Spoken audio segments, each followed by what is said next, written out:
In the middle of Orchos Tzadikim again, Shar Yirah Shamayim. Yesterday we talked about the three madregas. Remember the three madregas Israel? Three madregas in Yiras Hashem. There was the guy that doesn't care about Hashem but Bechalal. He cares about people. Right, Shaya? Then we had the guy that cares about Hashem but only for himself because he wants to get Gan Eden or doesn't want to get Gehenna. Okay? And then the best and top and highest madrega is the guy, Moti, that cares about Hashem because he loves Hashem so much because he's in awe of Hashem. So that person doesn't do Averas and wants to do mitzvahs out of love and ava and awe of the Rabbeinu Shalom. That's the highest level, okay? Fine. Rabbi said, listen carefully, it's very important. Lochein, therefore, Yesh le'adiecha inyan neshama. I want to tell you, says the Orchos Tzadikim, how the neshama works. Okay? Koicha ugvurasa, its strength, okay, and its nature, its strength, its power. Va'oz tosim sichlacha liyasoid elyoin, and then you will be able to attach it and apply it to much higher places. Ready? V'doibezeh inyan ben melech. This is comparable to the song Yudala of a king. Yeah? Now ben shonoi shnatayim, a young child of a year or two, Shenignam in base Aviv, that he was stolen, he was kidnapped from his father's home. And he was separated more than 1,000 parasois from his home. And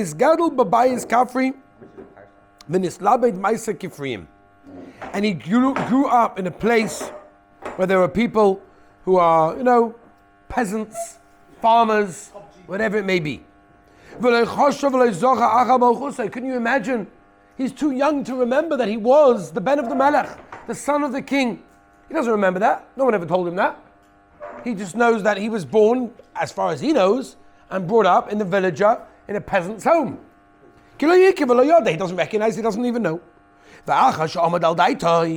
All of a sudden he starts to understand things in life. He gets of the age of understanding. A guy comes over to him and says, hello, Mr. George. Ato ben Melech. You are the son of the king. But he doesn't say which king was his father. So he becomes a little bit of a balgaiva. The Maisa can't do much for the information. He doesn't know who is his father. Comes along another guy, the Higiloi, and tells him, tells him, not only are you the son of Ploni Almoni the king, but he also tells him where he is. All of a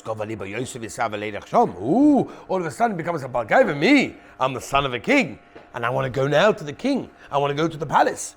But the problem is that he sort of gets a little bit down with the memory, Yudala. Afilu im eilach sham, because even if he does go there, they're not going to recognize me. They don't know who I am. So even if I get to the palace and I find the king, who is my father, and that's where I was born, they're not going to recognize who I am. It's been years since I was there, Yudala. All of a sudden, the king found out where his son is. And he got family members to search. He put out a search party to find him. And he gave him, I remember he's got like a mark on his nose, and his problem with, he gave him simonim, certain ways of finding out who he is. And he found soldiers to go after him, and he gave them clothing to bring his son finally to him. And when finally he came to his father, and he recognized him, and he saw the clothing that he gave him, the son all of a sudden, wow, did he get excited. And they dressed him in the correct clothing, and they put him on the right horse, kilu malchus. Then he understood his power. Then he understood his strength. He had the heart of the king. He got even more balgaiva. Kach inyan haneshama. Says the Mesilis, says the Orchos Tzadikim, this is our neshama. He bas melech. Our neshama, every one of us, belong to the Rabbeinu Shalom. Right? The Mishnah Pirkei Avos says, right, that we are bonim lemokim. We are the children of the Melech Malchei Amlochim. You know what that means? That's us. Every single one of us are children of the Rabbeinu Shalom. Nefucha ba'odam mikisei hakavod. And what happens is sometimes that we get away from the kisei hakavod. We're sent down to this physical world. We come to this dirty world, and we're so desperate for this world, for worldly pleasures, for things that are going to give us physical pleasure, instant pleasure. We have many taivas. Until our neshama is sinking.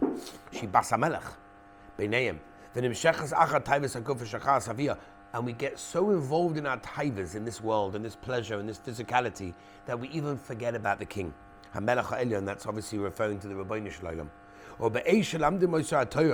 And then when we learn Torah, all of a sudden our neshama is screaming out and wants to desperately think about things that are above, things about things that are when you saw the sun, the moon, the stars, whatever, who created them? Then our neshama wants to get higher and higher.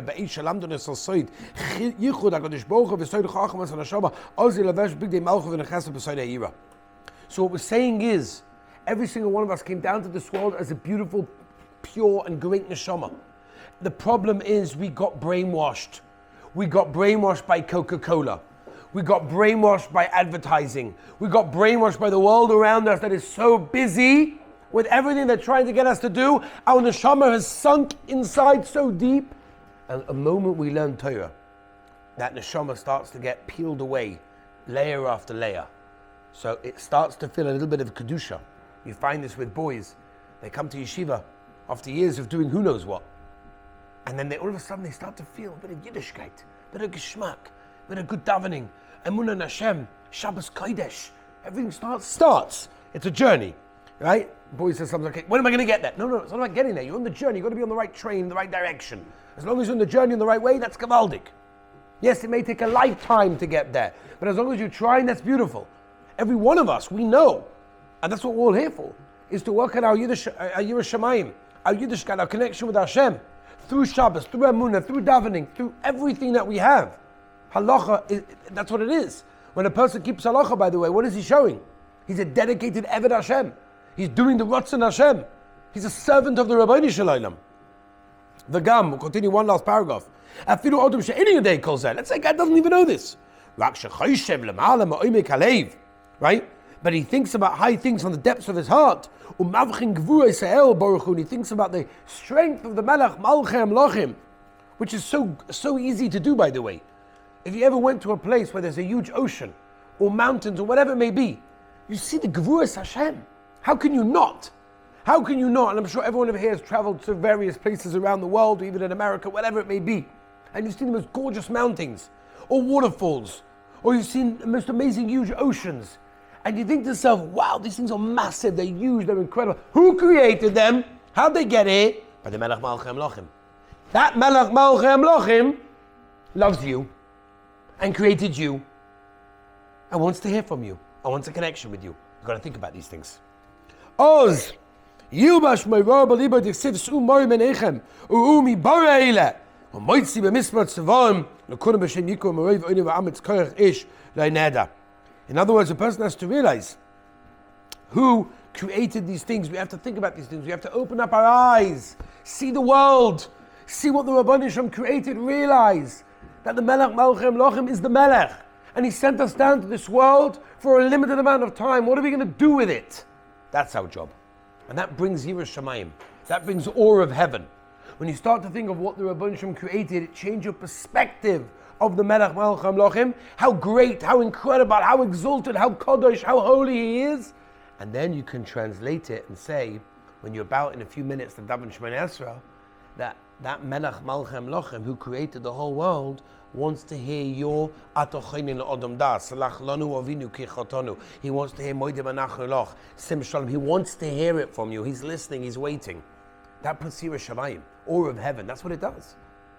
That's what we have to think about, Rabbi Say. That's our job. Okay? And as we learn more and more of this incredible shower of Yireh Shamayim and Orchos Tzadikim, we gain such an incredible recognition and understanding of Hashem's world and what we are here to do. Be'ez Hashem, tomorrow we'll continue.